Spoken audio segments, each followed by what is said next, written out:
Hello guys, स्वागत है हमारे यूट्यूब चैनल में। आज हम चाइनीज रोमांटिक ड्रामा जिसका नाम परफेक्ट एंड कैजुअल है, इसकी कहानी टीचर और स्टूडेंट की रोमांटिक कहानी है जिसे देखकर आपको मज़ा आ जाएगा। तो चलो शुरू करते हैं ये वीडियो।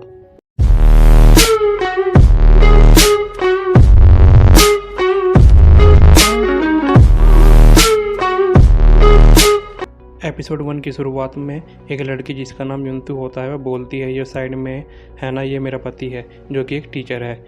इसने मुझे ग्रेजुएशन कंप्लीट करने भी नहीं दिया और साथ ही इसने मेरे घर पर भी कब्जा कर लिया। अब मैं इसी इंसान से शादी करने जा रही हूँ। अब हम देखते हैं कि शादी की सेरेमनी स्टार्ट होती है। वह दोनों रिंग एक्सचेंज करते हैं और फिर किस करते हैं। तो चलते हैं स्टोरी के फ्लैशबैक में। युनतू कॉफ़ी पीने के लिए कॉफ़ी शॉप में जाती है और वह दुकानदार से बातें करती रहती है। वो पीछे गिरने ही वाली होती तभी उसके पीछे से जो आदमी खड़ा रहता है वो उसे बचा लेता है। उसका नाम टीचर जैंग होता है।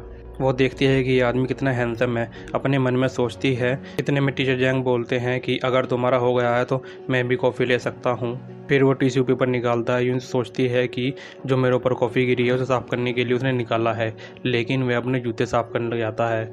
यूनसी उसे बुरी नज़र से देखती है। टीचर जैंग दुकानदार को अपने लिए कॉफ़ी बनाने के लिए बोलता है स्पेशल तरीके से। टीचर जैंग दुकानदार से बोलता है कि तुम मुझे अंदर आने की इजाज़त दे दो तो मैं अपना आप कॉफ़ी बना लूँगा। टीचर जैंग अपने लिए कॉफ़ी बनाने लग जाते हैं। यूनसू और दुकानदार उसे देखते रहते हैं। जैंग दुकानदार से बोलते हैं कि तुम्हारे पास और भी दूध है क्या? दुकानदार बोलता है नहीं। तो जैंग कहते हैं कि मैं इसे पी नहीं सकता, लेकिन मैं इसके पैसे दे दूंगा। यूनसी बोलती है मैं इसे पी सकती हूँ। टीचर जैंग बोलते हैं तुम्हें इसकी ज़रूरत नहीं है, लेकिन यूनसू पैसे देकर वहाँ से कॉफ़ी लेकर चली जाती है। यूनसी क्लास में जाती है तो देखती है कि तो वही आदमी जिससे मैं कॉफ़ी शॉप में मिली थी। टीचर जैंग अपने इंट्रोडक्शन देते हैं और बोलते हैं आज से मैं मैथमेटिक्स पढ़ाने वाला हूँ। यूनसू की फ्रेंड का मैसेज आता है और बोलती है तुम्हारा जो टीचर आने वाला था वह हैंडसम है क्या? उसकी मुझे फ़ोटो भेजना। मैं लड़कियाँ टीचर जैंग के बारे में बातें करती रहती है। 18 साल के थे जब उन्होंने गोल्ड मेडल हासिल किया था। अब वे 28 के हो गए हैं और वह बहुत ऑसम और गुड लुकिंग भी हैं। टीचर जैंग स्टैटिक्स के बारे में समझा रहे होते हैं। टीचर जैंग देखते हैं कि यूनसू का ध्यान नहीं है और वह कुछ ड्रॉ कर रही है। फिर टीचर जैंग यूनसू के पास जाते हैं और देखते हैं कि उसने मेरी ही पिक बनाई है। टीचर जैंग यूनसू से कहते हैं कि अगर तुम्हें ध्यान देना है तो ढंग से दो। तुमने जो मेरी ड्राइंग बनाई है उसमें भी कमी है। मेरे कोट में 2 बटन है और तुमने 3 बटन बनाए हैं, जबकि मैंने घड़ी दाएं हाथ में पहनी है और तुमने बाएं हाथ में बनाई है। आज के सारे बच्चे यूनसू पर हंसने लगते हैं। यूनसू को काफ़ी ज़्यादा शर्मिंदगी महसूस होती है। यूनसू अपनी फ्रेंड के पास जाती है और जो हुआ वो बताती है। उसकी फ्रेंड कहती है अब तुम्हें 1 साल तक झेलना पड़ेगा। यूनसू अपनी फ्रेंड को गुड न्यूज़ देती है कि वो 1 वीक में ही ग्रेजुएट कंप्लीट हो जाएगी और मैं उस टीचर से फ्री हो जाऊंगी। उसकी फ्रेंड कहती है ठीक है, लेकिन तुम मेरे पास क्यों आई हो? यूनसू अपनी फ्रेंड से कहती है कि मुझे कल कपड़े चाहिए क्योंकि कल मेरा इंटरव्यू है। उसकी फ्रेंड कहती है मुझे पता है कि मेरे घर से तुम कभी खाली हाथ नहीं जाओगी। अगले दिन यूनसू इंटरव्यू देने जाती है। इंटरव्यू उसका अच्छा नहीं जा रहा होता क्योंकि उसके पास ना तो कोई एक्सपीरियंस है, ना ही कोई ग्रेजुएट डिग्री, ना ही उसके पास कोई फॉरेन लैंग्वेज आती है और वह इंटरव्यू में रिजेक्ट हो जाती है। यूनसू वॉशरूम में जाकर सोचती है कि ये 7वीं कंपनी है जिसने उसे जॉब नहीं दी है। इतने में वहाँ एक लेडी आ जाती है जिसकी शर्ट पर कुछ गिरा होता है। वह साफ़ करने की कोशिश करती है लेकिन वह साफ़ नहीं होता। यूनसू बोलती है ये साफ़ नहीं होगा, मैं आपकी मदद कर देती हूँ, इस पर एक डिज़ाइन बना देती हूँ, ये अच्छा लगेगा। लेडी थैंक यू बोलकर वहाँ से चली जाती है। वह देखती है लेडीज़ कंपनी की डायरेक्टर होती है, अपने असिस्टेंट को भेजती है और बोलती है उसे जॉब दे दो। यूनसू को पता चलता है कि उसे जॉब मिल गई और वह बहुत खुश हो जाती है। रात को यूनसू सो रही होती है तभी उसकी बहन का फ़ोन आता है। यूनसू अपनी बहन से बहुत ज़्यादा डरती है।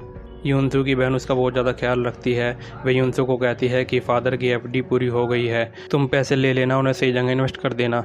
यूनसू अपनी बहन से कहती है कि मुझे नहीं पता इन्वेस्ट कहाँ करना है। वह अपनी बहन को मना करती है। यूनसू की बहन कहती है मैंने बोला ना तुम इन्वेस्ट कर देना। यूनसू मना नहीं कर पाती और वह ठीक है कह देती है। यूनसू सुबह बैंक जाती है एफडी निकलवाने के लिए। बैंक एम्प्लॉय यूनसू को समझा रहा होता है कि तुम इस पैसे को गोल्ड में खरीद सकते हो या कहीं फाइनेंस भी कर सकते हो। यूनसू बैंक में टीचर जैंग को देख लेती है और अपना चेहरा छुपाने की कोशिश करती है। टीचर जैंग के जाने के बाद वह बोलती है कि आप मुझे दोबारा समझा सकते हो। टीचर जैंग यूनसू के पास वापस आ जाते हैं। यूनसू से कहते हैं कि ये 3 लिस्ट है, तुम इसमें किसी पर भी इन्वेस्ट कर सकती हो। अच्छा तो यही होगा कि तुम कोई प्रॉपर्टी खरीद लो। यूनसू लिस्ट लेकर वापस आ जाती है और अपने कज़न से मिलती है। युनसू का कज़न बोलता है कि फ्लैट है, कस्टमर बेच रहा है, ये बहुत सस्ता है, तुम इसे ले सकती हो। युनसू को अपने जाल में फंसा लेता है। युनसू को उसके बचपन की याद आ जाती है।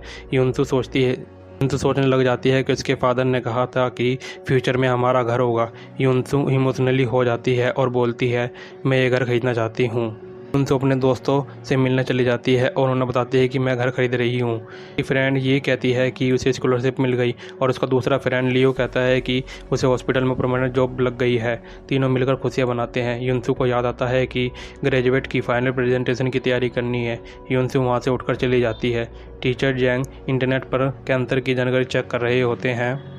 कोई इलाज है नहीं। वे फ़ोन करते हैं। उन्हें पता चलता है कि मरीज के कुछ प्रतिशत जीने की संभावना बढ़ जाती है। युनसू प्रेजेंटेशन के दिन सो रही होती है। युनसू को उसके कज़न का फ़ोन आता है कि बहुत सारी पार्टीज घर को खरीदना चाहती हैं। तुम पैसे सारे दे दो तो तुम्हें घर खरीद सकती हो। से निकलकर अपने कज़न के पास जाती है और उससे घर खरीद लेती है। प्रेजेंटेशन के लिए युनसू टीचर से टकरा जाती है जो फ़ोन पर बात कर रहे होते हैं। युनसू अपने प्रेजेंटेशन देने ही वाली होती है। टीचर जैंग उसे रोक लेते हैं कि तुम 5 मिनट लेट हो। युनसू बोलती है 5 मिनट तो कोई बड़ी बात नहीं है।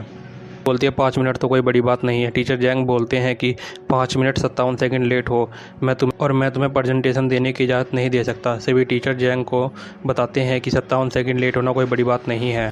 लेकिन टीचर जैंग अपने फैसले पर नहीं बदलते और वह युनसू को घर जाने के लिए बोलते हैं। युनसू वहाँ से चली जाती है। अपना दुख यूयी को बताती है। यूयी युनसू को याद दिलाती है क्या तुम्हें जॉब मिल पाएगी या नहीं मिल पाएगी। वह भागकर ऑफिस में जाती है और सेक्रेटरी से मिलती है। सेक्रेटरी युनसू को बताती है अगर तुम्हारे पास ग्रेजुएशन डिग्री नहीं है तो तुम्हें जॉब नहीं मिल सकती। युनसू को यहाँ से भी निराशा हो जाती है। वह दुखी हो जाती है और अपने दोस्तों से जाकर मिलती है। उसके दोस्तों उसके हौसला बढ़ाते हैं और बोलता है कोई नहीं, तुम अपने नए घर में जाकर अच्छे से तैयारी करना। युनसू ठीक हो जाती है और वह कुल अंदाज में अपने घर की निकालती है और अपने फ्रेंड को दिखाती है। युनसू घर के लिए निकलती है। घर के वॉचमैन को की दिखाकर कुल अंदाज में घूमती घूमती अपने फ्लैट में चली जाती है। युनसू अपने घर में देखती है और खुश हो जाती है। युनसू को खुशी का कोई ठिकाना नहीं होता। सारा सामान रूम को देखती है और वह फिर पेंटिंग को देखती है जिसमें एक ओल्ड मैन और एक ओल्ड लेडी बैठी होती है। अपनी सिस्टर को वीडियो कॉल करती है और बताती है जो एफडी के पैसे थे उसने उससे घर खरीद लिया। यह घर बहुत ही अच्छा है, मैं तुम्हें सारी रूम की फ़ोटो भेज दूंगी। तो अपने फ़ोन में वीडियो बनाती है पूरे घर की। तभी टीचर जैंग बात लेकर बाहर आते हैं। वह युनसू को देख कर डर जाते हैं। युनसू से बोलते हैं तुम यहाँ क्या कर रही हो। तो अपने फ़ोन में वीडियो बना रहती है। टीचर जैंग की भी वीडियो बन जाती है। टीचर जैंग देखते हैं कि ये फ़ोटो ले रही है और युनसू से फ़ोन लेने की कोशिश करते हैं। अब यह एपिसोड यहीं ख़त्म होता है। रहिए नेक्स्ट एपिसोड पार्ट 2 को। अगर आपको वीडियो अच्छी लगी हो तो और सब्सक्राइब करना ना भूलें।